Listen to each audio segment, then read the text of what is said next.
What up, y'all? It's your boy Martine, aka the Boxing Purist. Welcome once again to the Truth and Absolute channel, where I speak the truth and nothing but the truth. So help me, good God Almighty. All right, y'all. Happy Friday. Just leaving the gym. You know your boy had to get it in really quick. But as always, I'm looking through the videos, looking at news, boxing, seeing what's going on.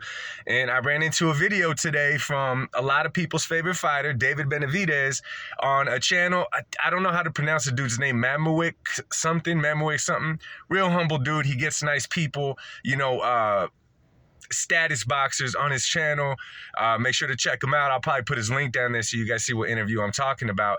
But anyway, if you're new to the channel, welcome to my channel. Thanks for stopping by. If you've been subscribed to my channel, much love to you guys. God bless y'all. Thank you for your continued support. So now I'm watching this video, you know what I'm saying? Because like everyone else, I think all of us just kind of have a small part of our brain invested in the possibility of Canelo, Benavidez, Canelo. So obviously, you know, every interview that Canelo does or Benavidez does, they're going to ask about a potential fight. But these interviews look so different. Now, there's a couple things that David said that just stood out, and I just want to give my personal take on. Before I say anything, I want to say that David Benavidez is welcome to say whatever he wants to say.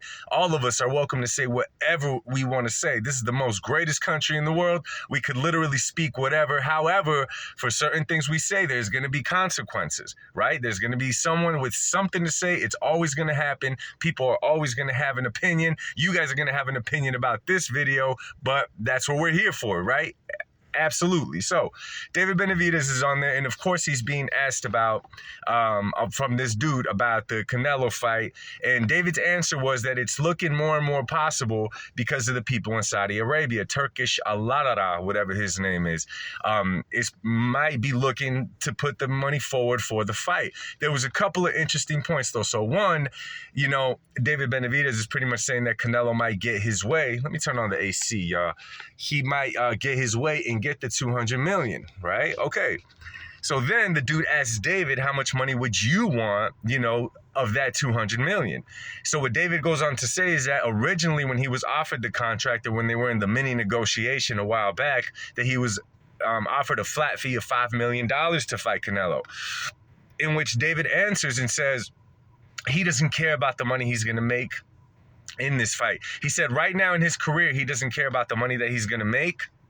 He's more concerned about establishing his name in boxing, which is a good answer. However, when he went forward, he started talking, I'm going to start making money once I beat Canelo, because once I beat Canelo, Canelo's going to want a rematch, and me beating Canelo is pretty much going to make me the pay-per-view star.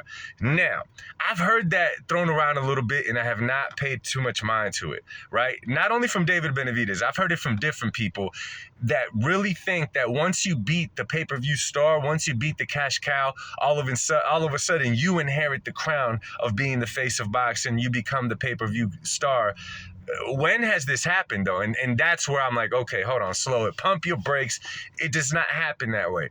If that was the case, if you beat the dude, the top dude, and you become the face of boxing, if that was the case, then why didn't Dimitri Bivol become the face of boxing after he beat Canelo? Right? Even Floyd Mayweather, when he beat Oscar De La Hoya in their fight way back, Floyd Mayweather started breaking pay-per-view numbers because Floyd Mayweather took up the villain role, okay? I mean, smart business move, but people were not paying in support of Floyd Mayweather. Some were, but people were paying for the hope that Floyd Mayweather was going to get beat by his next opponent, because he had a lot of people that didn't like him. Myself, I consider Floyd Mayweather the greatest of all time. We could talk about that. That's just my personal opinion. It does not have to be yours. So that definitely caught my eye when Benavidez said that, you know? And here's another thing, and this goes for Paulie Malignaggi too. When they saw Canelo, when Paulie Malignaggi ran into Canelo 2-3 years ago, and the video is on YouTube, you could check it out, we already knew that Paulie Malignaggi had his opinions about Canelo, mostly bad opinions. He simply, there's critique and then there's hating. Paulie Malignaggi, you are a hater, my friend. So we all know that when Paulie ran into Canelo, it was all friends, smiles. He said good things to the reporter about Canelo. I want to say that he said it in Spanish, you know what I mean? And the same thing with Benavidez. If y'all saw the Munguia fight, if you saw after when David kind of threw his hands up at Canelo, when he was looking at Canelo, how could I say this? that wasn't, first of all, the eyes of Canelo did not look like a scared man when he saw Benavidez. However, Benavidez had that Paulie Malignaggi effect when he saw Canelo. He has a big mouth in interviews and all that, but when he saw Canelo inside that ring, he almost looked starstruck. His face did not look like the Grim Reaper. He did not look like this was the man that was going to dethrone him, like that guy was fearful. No. Benavidez almost looked like a fan looking at Canelo, which he probably is. You know, they're all fans of the sport. They could be fans of each other.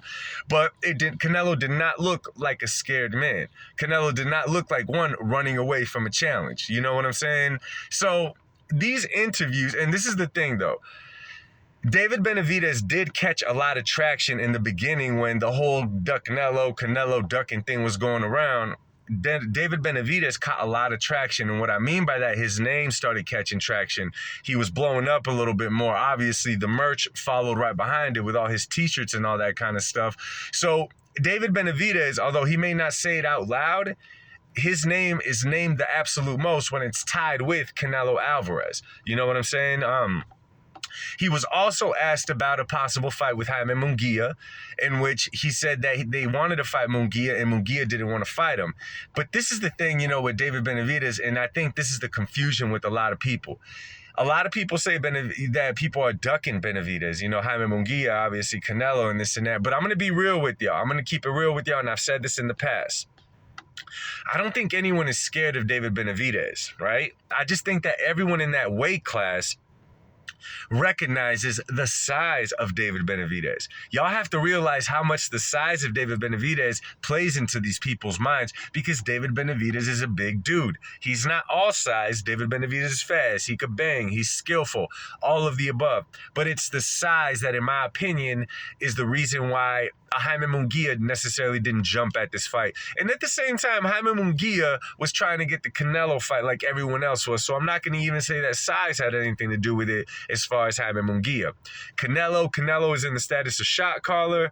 He sees a potential in a fight where he can make big money. Why not go that route after he's already an established fighter in the sport of boxing?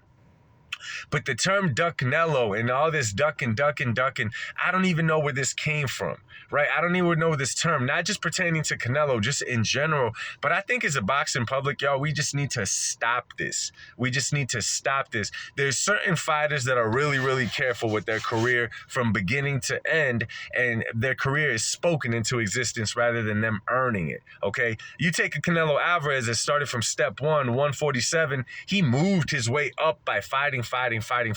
He earned, you know what I'm saying, his status. That's why Canelo could lose to a Dimitri Bivol and still be a pay-per-view star, because he won the people over, right? It's not inside the ring. If that was the case, the pound-for-pound king in the sport, whether it be Usyk or Terrence Crawford, would be the face of boxing, and they are not. They're not pay-per-view stars. They're none of the above, right? They get pay-per-views, but they're not pay-per-view stars where they could carry their own pay-per-view like Canelo can. Right? So these terms, like, okay, when I speak about spoken into existence, and I know I say this often, and again, personally, nothing against Tank Davis. I'm a fan of Tank Davis. I think Tank Davis is good for the sport, for the people he draws in. But in my personal opinion, Tank Davis's career is spoken into existence. It's spoken of a lot better than what his resume says. Now, when you throw all the stuff in there, like the hydration, the rehydration clauses, the catch weights, the bringing fighters down, the bringing fighters up, you start seeing that, damn, yo, they really convinced us that Tank Davis was that guy. You know what I'm saying? Again, he is not retired. He is still fighting. He's still moving forward. Again, you know, he's about to fight Frank Martin, in which a lot of people say that it's a safe pick. It's also coming out now that there's a rehydration clause for Frank Martin for this fight, which once again does not help Tank's case. But around the sport, though, all around, we just got to respect these fighters for fighting. We got to call it real when it's real. You know what I'm saying? A lot of times I'm going to speak about certain things that a lot of you guys feel like I'm attacking your favorite fighter.